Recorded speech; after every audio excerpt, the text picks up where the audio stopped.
Hello everyone, and welcome to a brand new series of videos on the channel, NASCAR Race Rundowns. Now, this is somewhat different of content, considering I've been a cars reviewer for basically the entire time I've been on YouTube, but I wanted to do some NASCAR stuff, and I'll do a couple of diecast reviews here and there, but the majority of the reviews on this channel will still be Disney Cars products and customs and whatnot. So I wanted to do this for NASCAR because I feel like this is the perfect way for me to get a video out that's just me talking and engaging with everyone, seeing y'all's opinions, if it differs from mine, if y'all thought the same, etc. Because I know a portion of the Cars fan base overlaps into liking NASCAR, so hey, why not? That being said, I wanted to do a rundown on this past weekend's race. That being the Busch Light Class at the LA Coliseum in Los Angeles, California. Now, that might sound familiar to Cars fans, and yes, it was, the LA Coliseum is a little bit reminiscent of the LA Speedway in Cars, the way they modeled it and everything. So that's pretty cool. That NASCAR was there for a quarter-mile exhibition race at the beginning of the season, and honestly, it didn't disappoint. I mean, yeah, the main event was a little dull, but not too dull. It certainly wasn't the most boring race I've seen in the past few years. It was definitely up there among the decent ones. And the heats and everything just take it over the top, in my opinion. Now, I do want to bring up some talking points, and first of all, that being the event winners, at least of the heats to start off. That being Kyle Busch in Heat 1, Tyler Reddick in Heat 2, Justin Haley in Heat 3, and Zoe Logano in Heat 4. I have Kyle Busch, Zoe Logano, and Tyler Reddick's diecast all out on display. Justin Haley doesn't have one for Coliseum Racing because 2022 diecasts aren't going to get here until halfway through the year at least, so I can't do anything about that. That's on Lionel for getting diecasts out so late into the season, but I digress. They did pretty well, and I was surprised especially by Haley and Reddick being, RCR and Coliseum cars. Well, reverse the roles. Reddick is the RCR, Haley is the Coliseum. And I was just surprised to see them doing so well because, RCR isn't exactly known for being, a powerhouse team lately. Yeah, they had a lot of success in the past, but lately they've kind of just stalled as like a nasty equivalent, but they're off on the right foot this year. And Logano and Kyle Busch, I honestly expected them to do well, because they're pretty good at short tracks. So an even shorter track would be right in their wheelhouse. That being said, I wanted to also talk about some notable misses from the dual races.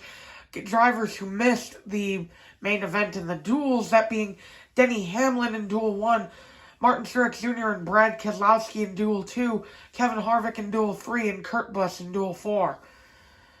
These guys I honestly all expected to do better, except maybe Keselowski, because, that's kind of a new team with him being part owner and everything of Rouse.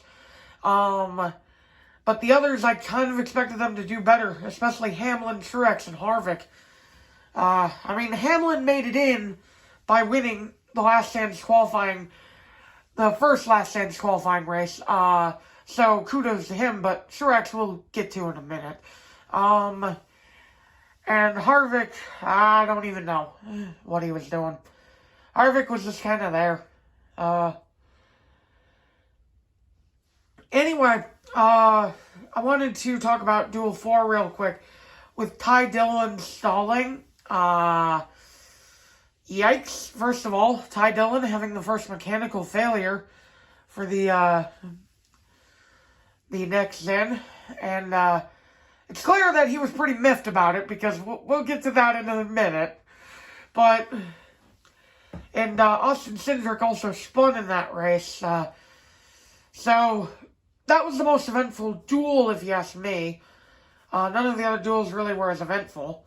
Then we get to Last Chance Qualifier 1, which Hamlin won, of course. He's right here, part of the winners category. And Cody Ware, I want to talk about Cody Ware for a second. Cody Ware impressed me. Like, I picked him to win as a joke, alright? I picked him to win as a joke. But the man legitimately had speed and was in fourth as the second flag flew, one spot away from advancing, and was somewhat keeping pace with AJ Allmendinger in a Colleague Racing car. And Colleague won one of the duels. So, props to Rick Ware Racing and Cody Ware. Speaking of Rick Ware Racing, Ryan Preece, this is a ZDLA diecast, but Ryan Preece won the Last Chance Qualifier 2 because Ty Dillon jumped to restart and also wrecked like half the field in the process. So, remember when I said Ty Dillon stalled and he was clearly miffed by that? Yeah, because he went out and then proceeded to use his car as a battering ram. It was quite entertaining to watch, honestly. By the end, there was like 2 laps of racing, caution, 1 lap of racing, caution. Endless cautions in that in the last chance qualifying race. It didn't help matters that Austin Cindric and Harrison Burton were also acting a bit aggressive. I mean, Harrison Burton, I understand it's his second ever Cup Series start at this short track, but Austin Cindric, he's the Xfinity Series champion of 2020, and don't really expect to see him being too aggressive, but there he was. Final point of talking for the Last Chance qualifiers. Martin Truex Jr. didn't even try. I know he already had the provisional locked up and everything, but they need to do something about that because he just parked his car immediately. And I did not like that at all, especially because I do not like Truex. I'm putting it out there right now. Y'all can disagree with me as much as you want in the comments, but I do not like Truex. And seeing him just give up, even though, I mean, yeah, he had the provisional locked up and everything, but he didn't even try. That was just kind of depressing to watch. That being said, the main event. Logano won it over Kyle Busch, the 2 best cars in the field, with the 2 other dual winners, Tyler Reddick and Justin Haley, both having issues. Tyler Reddick's car broke, which, there were multiple cars with that issue. The rear transaxle assembly failed, while they were sifting, so NASCAR needs to get a look at that.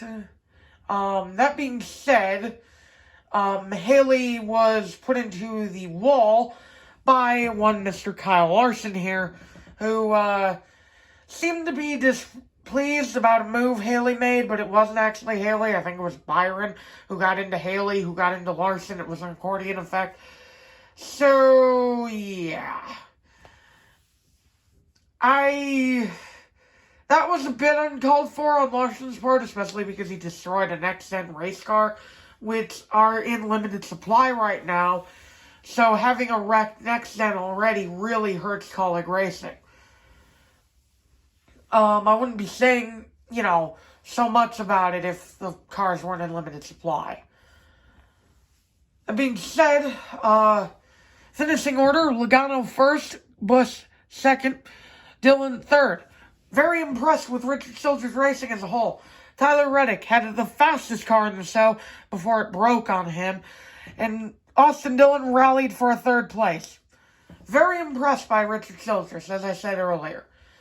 Another team I'm impressed by is Rick Ware Racing. As I said, Cody Ware did his best to get into the show in his Last Chance qualifying race. Didn't quite make the cut, but that car had a lot more speed than it did last year.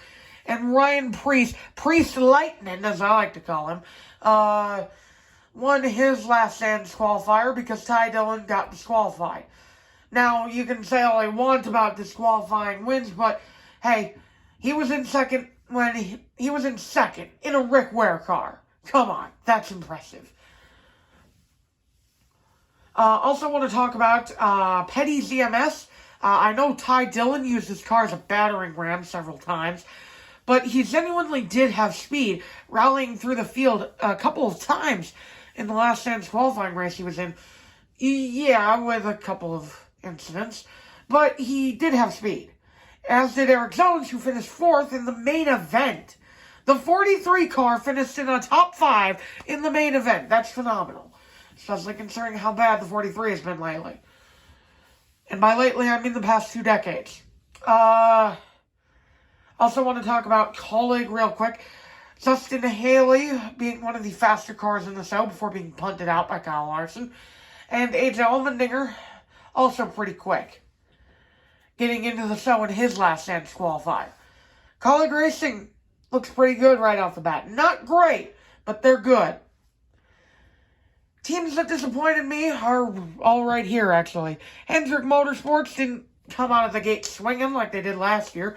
Elliott did top the starts in practice, but other than that, I didn't really see Hendrick cars up near the front too much. I mean, the top 4 finishers weren't Hendrick cars.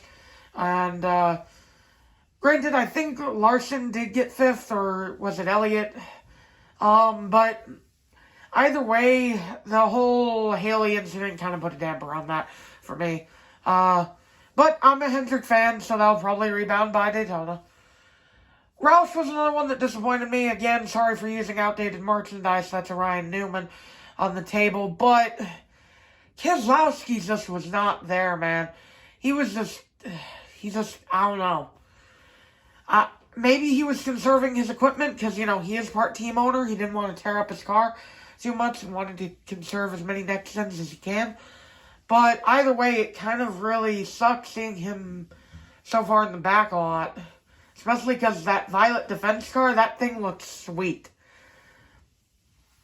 And finally, Joe Gibbs Racing. Kyle Busch was phenomenal. But Truex, Hamlin, and Bell, they all kind of failed to meet expectations for JZR, top 2 team. Stewart-Haas Racing almost disappointed me, but I can't fault them. Chase Briscoe had a pretty fast car before it broke on him. Cole Custer was pretty quick, too. Eric Almirola ended up wrecking and didn't look too fast, and Harvick was just kind of there. But, hey, Briscoe and Custer impressed me, being the younger guns of the team. Whew. And that about sums up all my thoughts on this race. That was a long one. The future videos probably won't be as long because, they're going to be 1 race and not 7 races. But I had a lot of fun with the class. And I really hope that NASCAR comes back to the Coliseum in the future because, man, that was some fun racing. Like, as an exhibition race. I don't want it as a main event. I want them heat races. That being said, this is where I'll sign off. I hope you all enjoyed this new video. Feel free to leave your thoughts on the LA Coliseum class race in the comments down below. Be sure to like, comment, and subscribe, and I will see you all in the next video. Bye!